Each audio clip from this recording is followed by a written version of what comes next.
Come have a 5-minute grief talk with me. I'm your grief and soul purpose coach, Tara Accardo, and host of the Life with Grief podcast. There's something I've been sitting with a lot lately, especially as I move through my birthday week because I'm 35 now. Oh my God. And it is this truth: grief doesn't just break your heart. It literally changes who you are. And I don't think we talk about that part enough. We talk about missing them. We talk about the pain. We talk about the waves and the triggers and the milestones, and all of that is so valid. And those things need to be talked about, right? That is healthy. That's okay. But we don't always talk about the quiet, disorienting moment when you realize, I don't feel like the same person anymore. It is no secret that grief has a way of putting us through the ringer, right? It strips things down. It challenges everything you thought you knew about yourself, about life, about what actually matters. And suddenly, the things that you used to care about don't hit the same anymore. The version of you from before feels very far away sometimes. And now you're just kind of standing here thinking,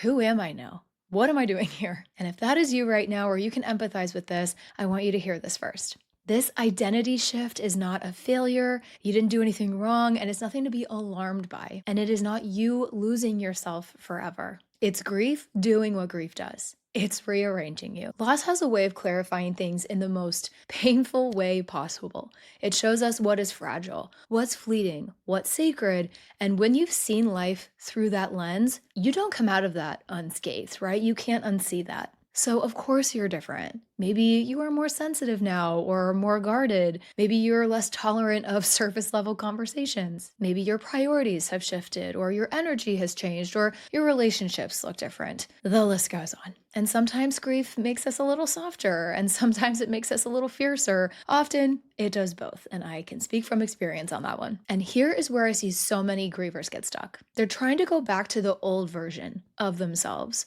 where other people expect that of us, back to who they were before everything happened, back to the life that made sense before loss completely cracked it open. But the truth is, that version of you belonged to a different chapter, maybe an entirely different book.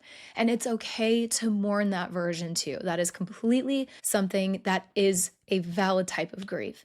And you are allowed to grieve the person that you were, the innocence perhaps that you carried, or the assumptions that you lived by. All of that grief, it counts. What I want to gently offer is this reframe. You are not losing your identity. You're rebuilding it in the middle of this mess, in the middle of whatever loss you're coping with. And that rebuilding, it doesn't happen overnight. It happens in tiny, honest, step-by-step moments. And it happens when you ask yourself questions like, what feels true for me now? What no longer fits? And why am I still carrying it? What parts of me want space to emerge, even if I don't fully understand them yet? And the beautiful part about it is you don't have to have answers right now. It is just enough to notice it. Notice what drains you. Notice what grounds you. Notice where you feel more aligned and where you feel like you are performing a version of yourself that no longer exists. During my birthday week especially, I always feel this heightened awareness and sense of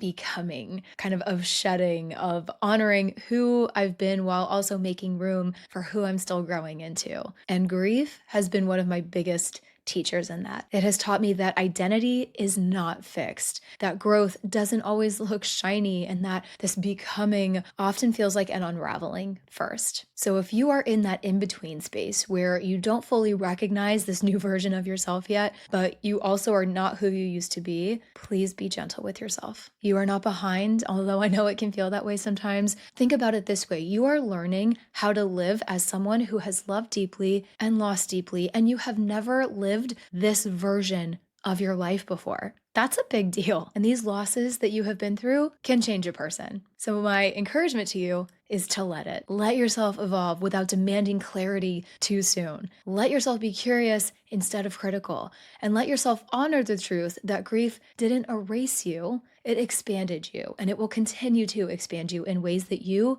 are still discovering. I want you to know that this shift can feel rocky and unsettling sometimes. I am not going to sit here and tell you it's always going to be easy. It is some of the hardest work and the hardest realizations that we will ever have. But I like to think that these changes are for our highest good and are in alignment with what is next for us. And that is something that we can ultimately embrace and feel so proud of and so lit up by, because we are living our truest, most authentic self. So take this with you today. You're not finding yourself again. You are already here. you are already in it. You are just meeting a new version of you, one moment, one breath, one step at a time. And you, my friend, are doing amazing. Please remember that. Thank you so much for joining me for this 5-minute grief talk today. Don't forget to subscribe wherever you enjoy listening to your podcast or on YouTube, and I'll see you in the next one.